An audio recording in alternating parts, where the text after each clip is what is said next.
It seems like the struggle would always come down to, how do I practice my craft when I'm not getting any, like... I go to acting class. You do? Yeah, I still go. And what are you looking for at this point when you... That's a good question. Sheer frustration. No, again, like I'm looking to, I'm looking to become something great. Like, I mean, I don't know that James Joyce can write Ulysses like without working super hard. And you're right. Like as an actor, you don't get to just sit down and write. So what can you do? Like I need to put in hours. Like I need to actually, if you want to become a bodybuilder, like you have to spend hours in the gym training. And back in the 60s and 70s, they had the Actors Studio, and they still have the Actors Studio. It's sort of become a shell of what it was under Lee Strasberg. Mm-hmm. It's a different thing.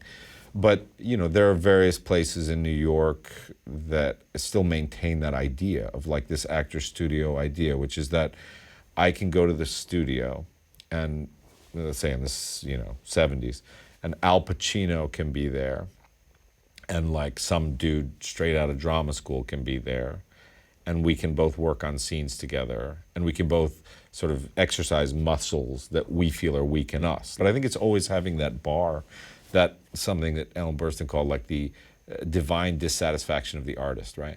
Which is that you always think every day, you're like, oh yeah, that was pretty good. But you're always like, I wonder if I could do that.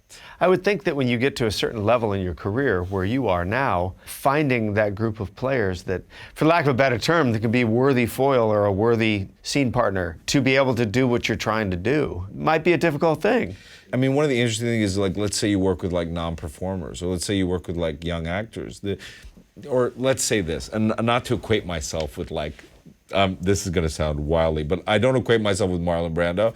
But let's say Marlon Brando working with Vivian Leigh in Streetcar Named Desire, right? Right. Marlon Brando is like, of course, sort of acknowledged as one of these great, great actors, and Vivian Leigh is a bit of a, she's a bit of a star and does her thing, but it's not really, I would say, like acting of a certain level. But Marlon like works with her in a certain way that he acknowledges and sort of takes in what she's giving him and works with it in a different way. I don't think Marlon Brando's complaining that she's not a good enough actor to work with him. He's incorporating what she's doing, and it makes him a better actor as a result of it. And I think that's the thing, where it's not about judging people on levels in that way. It's more like, because it isn't sport, it's artistry, which means that like it's different than sport.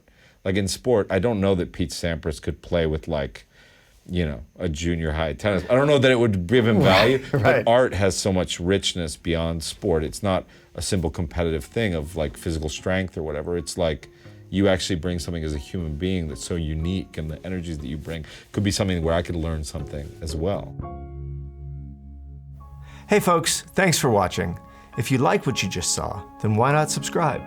Click right here for lots more off camera. And if you want to see the hour-long version of these conversations, I'm going to give you the secret link.